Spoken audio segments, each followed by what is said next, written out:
here we go.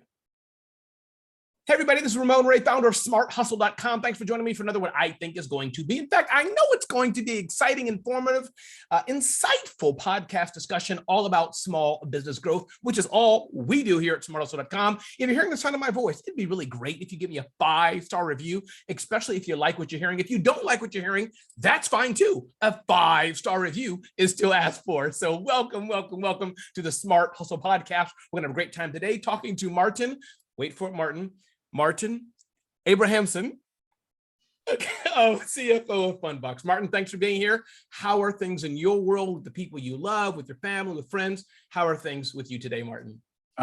Things are good. I'm based in the Bay Area where the weather is gorgeous. It looks like it. My kids finished school yesterday, so everyone's happy to embark on a summer break here. So yeah, doing pretty well. Very nice. And I have 2 adult kids. In fact, as we record this, my daughter's coming back from Europe today. I'll pick her up from a large airport here in the East Coast later on today. And my son lives in Europe. So that's a little bit about me, which you may not have known. So, but we'll jump right into it, Marten. First of all, thanks for being here today. Feel free, if you want, unpack a bit of who Marten is and what brought you to Fundbox.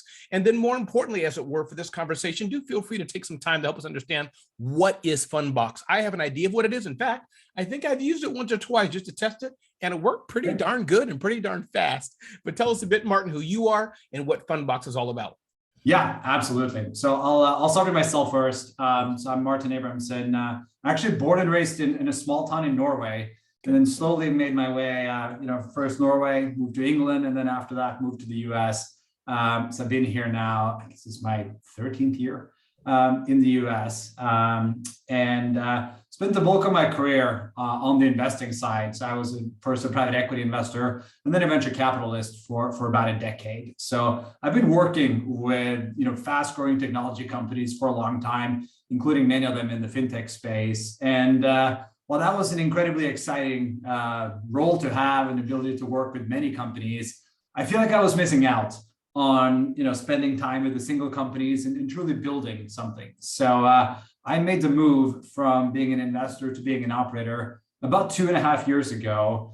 And when I was talking about this to other people that had made similar transition, they basically said the same thing of like, you will experience a rush of all of the emotions, all the good ones and the bad ones. It's more exciting, but it's also more stressful. And I think all that has been accurate, and it's particularly true in a fintech company like Fundbox, where I oversee just much more, right? In a typical CFO role, it's accounting, tax, and finance. Whereas with Fundbox being a fintech company, I also get to do things like capital markets, and also being much more involved in product decisions because they touch on our financials in a much more strong way than, let's say, if you're just selling software or selling an actual sort of physical product.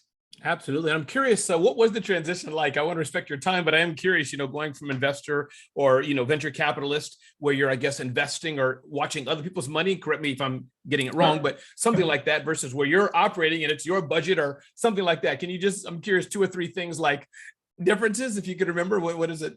Yeah, no, sure. One of them is you're obviously much deeper into a company and you make many smaller decisions. You're no longer relying on a different CFO to sort of make that decision. You kind of have to, in a much more firm way, kind of live with the decisions that you're making. But to some extent, me as a CFO of Fundbox and how I try to think about adding value to the company is largely through the lens of an investor. Like resource allocation is, I think, probably the second most important thing you do as a CFO, and the first one being making sure the company doesn't run out of money. But resource allocation is largely similar to what you do as an investor of evaluating, what are kind of the right projects, initiatives. Should we spend more money on marketing? Should we hire more people? How do we effectively build more value for both our customers and our investors, which is kind of a core part of the type of things that I do.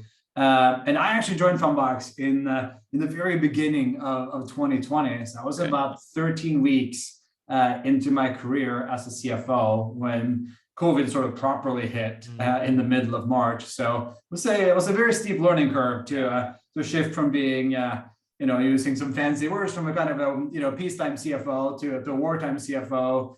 back to a peacetime CFO, and I think now, possibly back to being a wartime CFO again.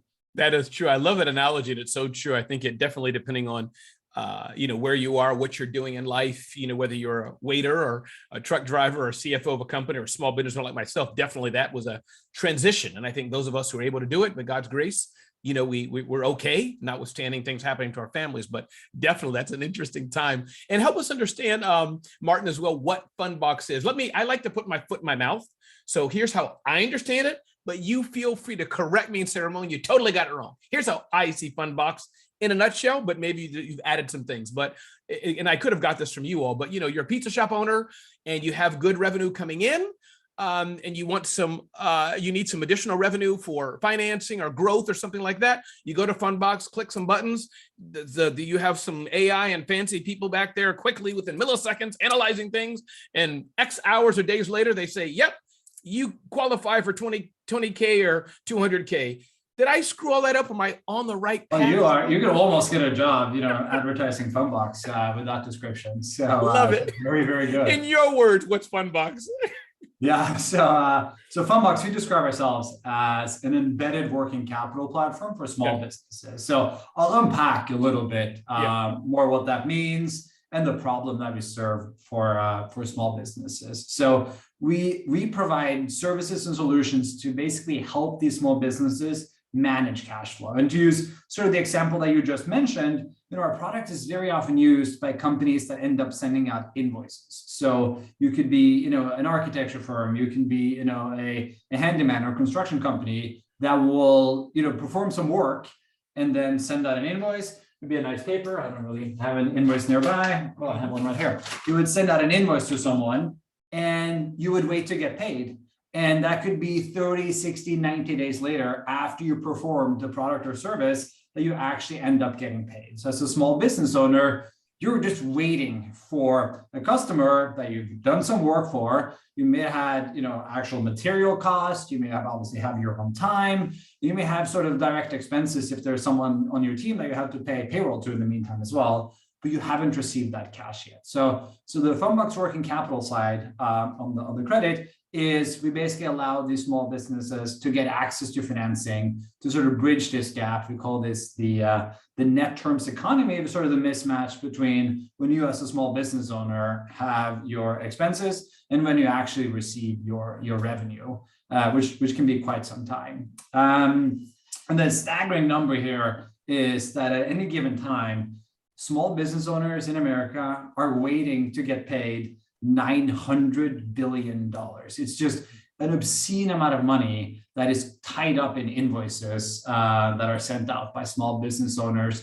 And this is, by far the number one reason why small businesses fail is, they're just, can't afford to wait on getting paid. So our working capital platform, helps these small businesses control their cash flow cycles.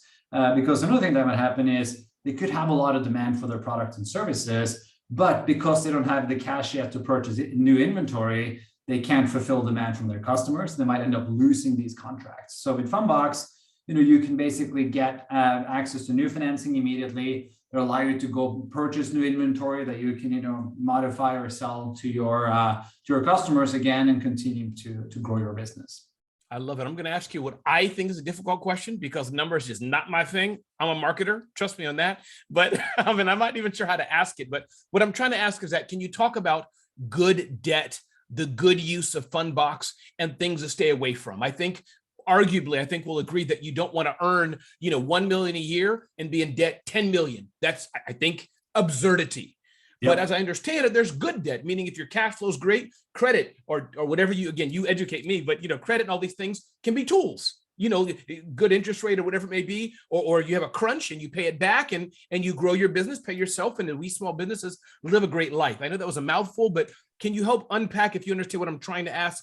Absolutely. The good ways small businesses can use these tools, and maybe ways, feel free. Hey, Ramon, don't use it this way. Help me understand that. Yeah, so I'll start with sort of the good ways to use it first. I think I sort of mentioned this first example, but debt and working capital in particular can be used to help grow your business. Right. And Fundbox's product offerings are all short-term in duration. So we have a 12-week product, we have a 24-week product, and at the longest we have is a 52-week product. So all inside of a year in duration. So these are not meant to sort of set up customers for sort of many years, 3+ years of debt. They're meant to sort of help small business owners manage this sort of working capital cycle. So the first good use that we see is effectively this example I mentioned earlier. A small business owner that has invoices outstanding from good customers that they will absolutely get paid, and now perhaps get a call from someone that says, hey, we'd like to buy more of your product. Got it. That's the good stuff. Here's a big product, there's a big contract available to you. And the small business owner would love to say, yes, I would love to serve you with this product, except they may not have the capital to go purchase the raw materials that they need to fulfill this contract. Like, one sort of, interesting edge case we saw in COVID was, cleaning businesses.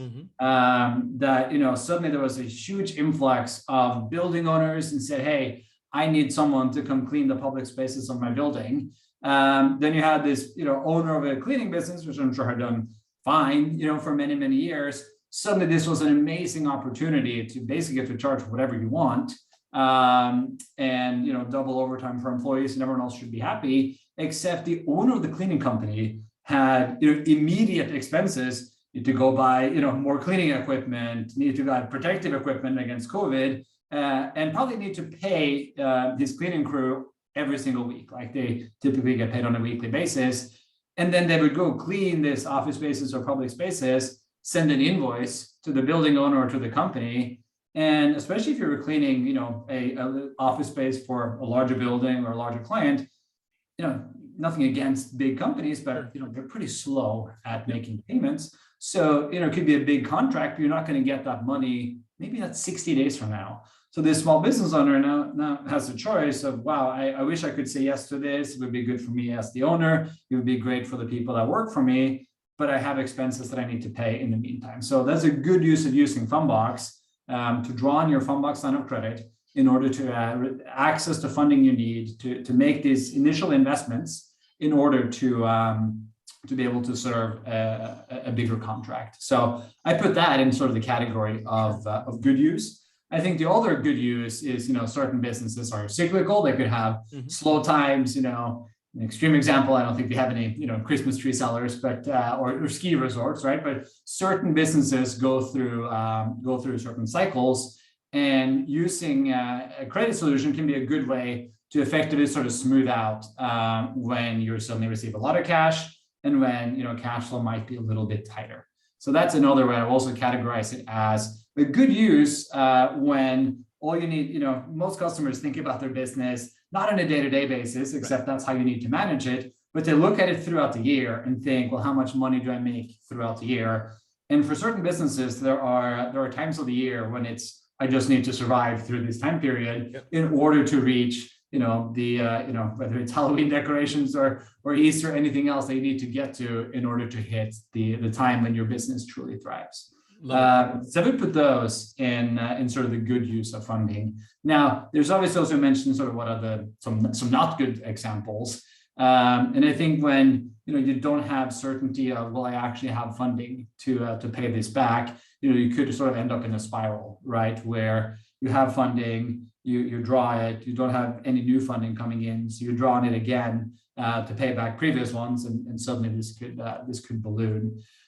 So what I would encourage small businesses to do in this scenario is actually look at their fixed costs and see what are some cuts that I can make to my business today. This is sort of advice for all small businesses as we're heading into an environment that likely going to be more challenging of sort of rethinking all the expenses that you have to make sure you can come out of whatever happens and however long it takes, but come out as a stronger and more successful company on the other side.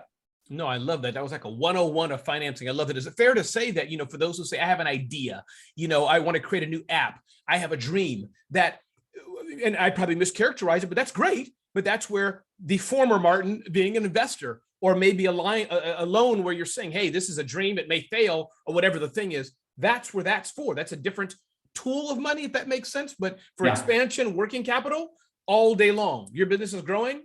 But if it's for a dream or, hey, let's try this out, that's a different type of money. Does that make Yeah, sense? I would not really use debt to fund what we would traditionally sort of call a Great.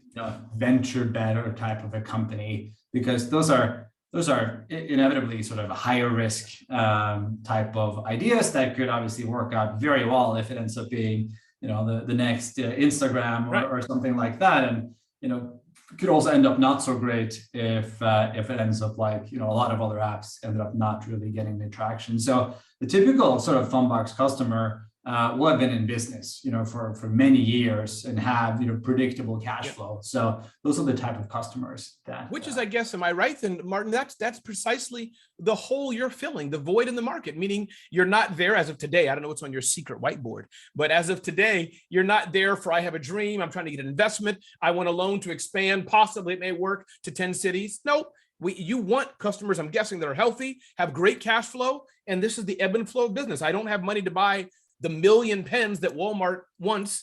I need something to get the 1 million pens built to sell it. That's exactly right. Okay.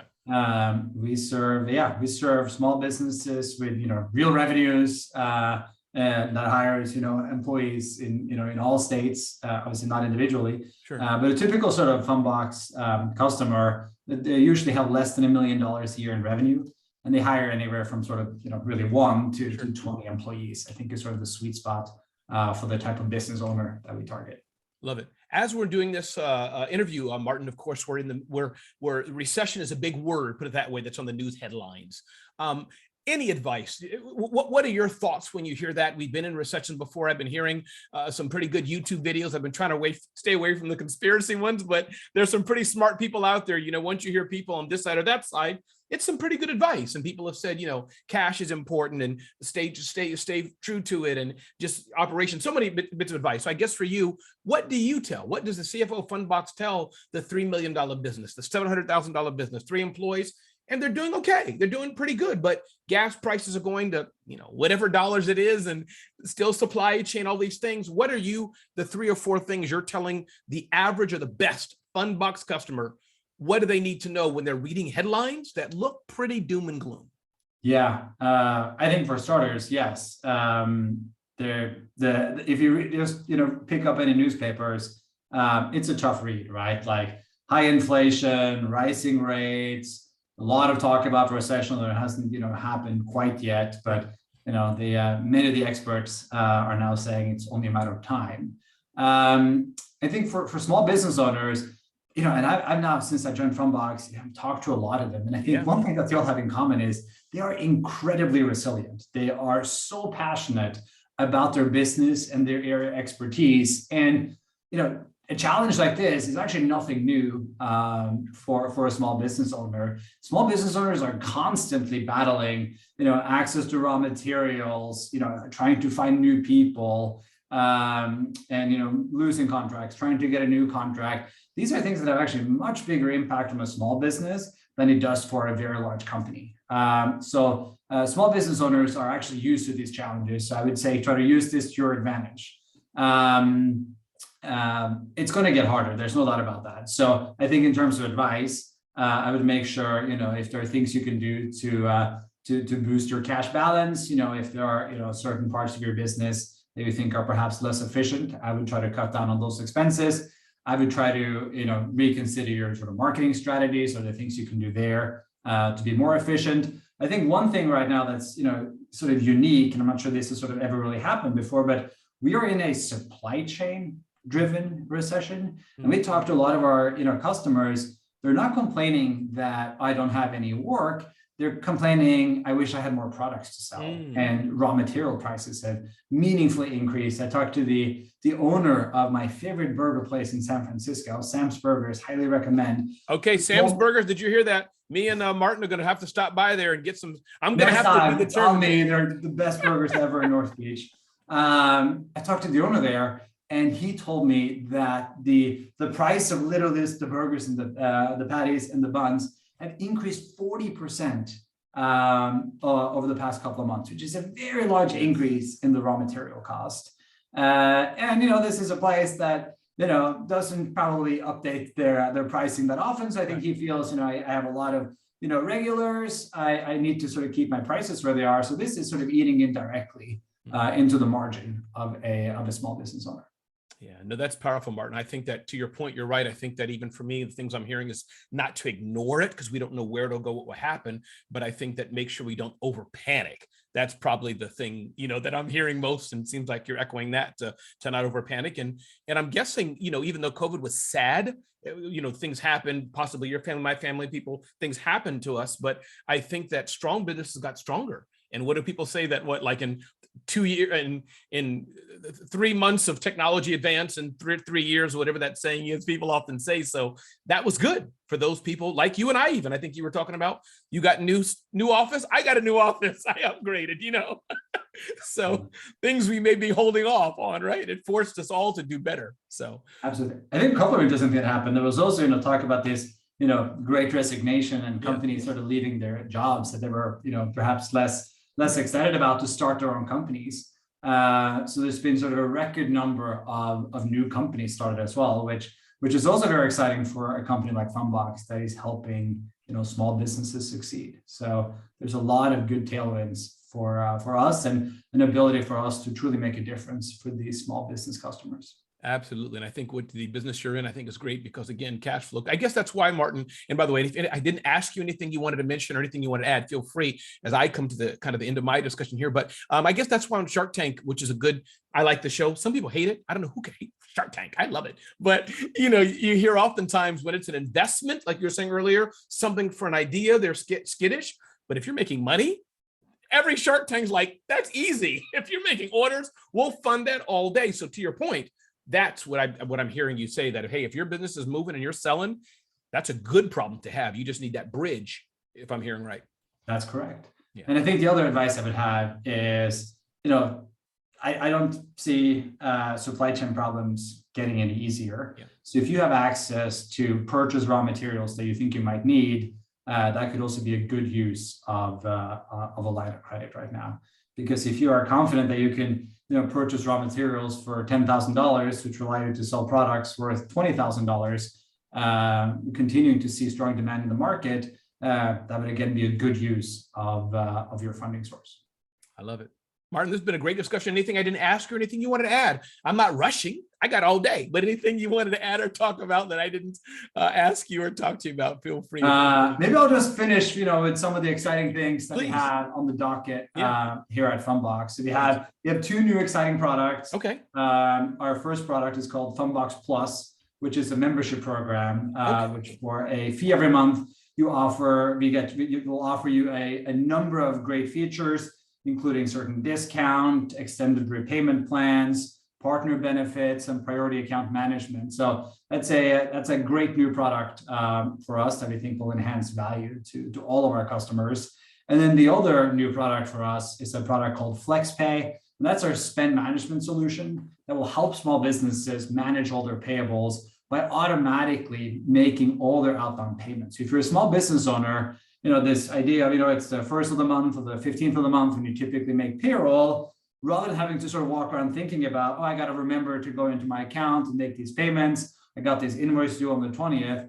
Fundbox will now automatically make the outbound payment for all of these different invoices that you have and help you manage your cash flows. So we'll also help you draw on your Fundbox line of credit if you need it to make these payments. So this is sort of automating all of the problems that a small business owner would have in terms of sort of managing their cash flows. So we've seen significant growth in this product, and this is the median. I got to get my statistics correct. But the median FlexPay customer is using this product about 5 times a month.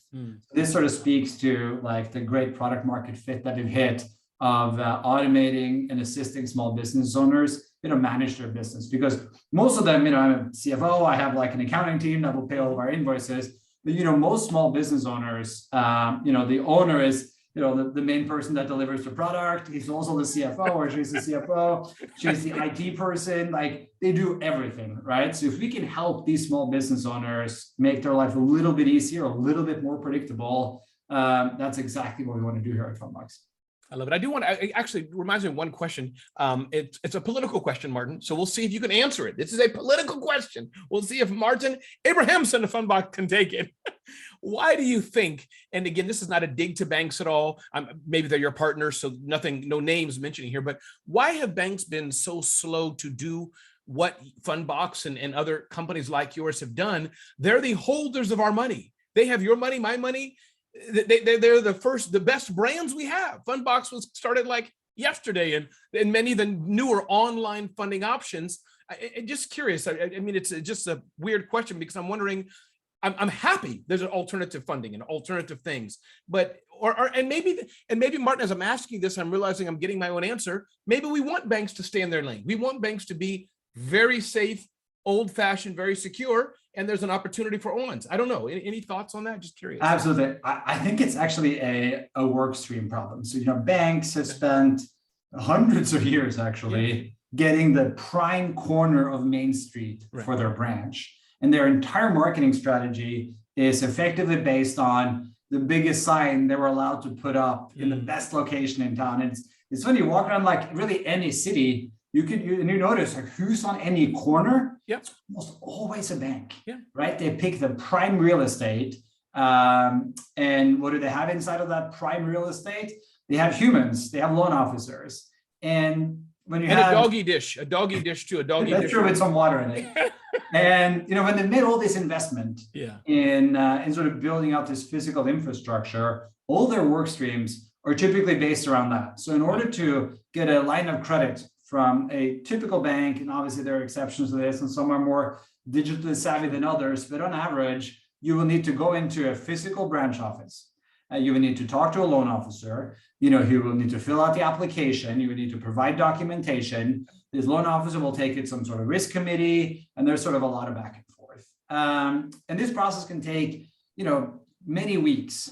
And it is also quite expensive, which means, and we've seen some stats on this, over $3,000 I read in a report. I talked to a CFO colleague who used to run the commercial side of a bank, who told me for them it was more like $7,000 to process one loan application for a small business.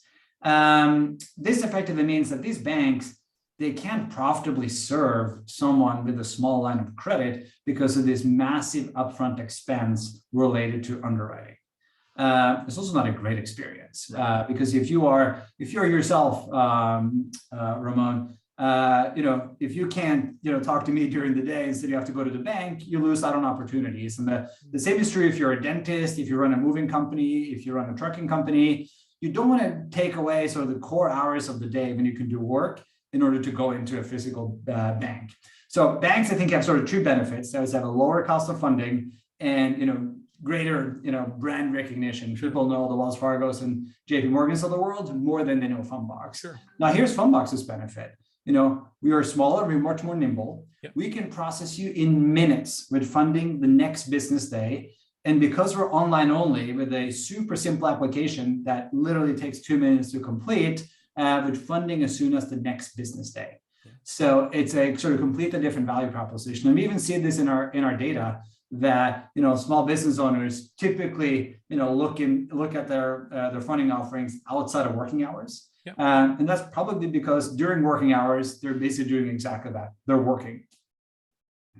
That's exactly. No, I love that. I think you're right. Now, thank you for that. I just always, wondered, but I think that goes to anything. I mean, you had Kodak, whatever example you want to give. But Martin, this has been great, man. I hope we can talk a lot more. And thank you for the work you do. I know you're a company, you make money, but still, I see it as a small business owner. And you hinted on this. This is a benefit to me. At 3 a.m, I can, I don't know if you do it like this, but other platforms, show my driver's license, do this, identify myself, authenticate, and boom, we're done. So, I mean, that's the world we're in. And so thank you for what you do. But Marten Abrahamsen, CFO at Fundbox, thanks for joining Ramon Ray on the Smart Hustle podcast. And again, everybody, if you like this interview, you can find interviews like this at smarthustle.com. I'm Ramon Ray. I told you this before, but let me tell you one more time. We'd love to have a 5-star review on the podcast of your choice. And if you don't like what you're hearing, maybe you don't like Martin's hair, maybe you don't like my hair, that's fine. Still give us a 5-star review. Again, thanks for listening to the Smart Hustle podcast.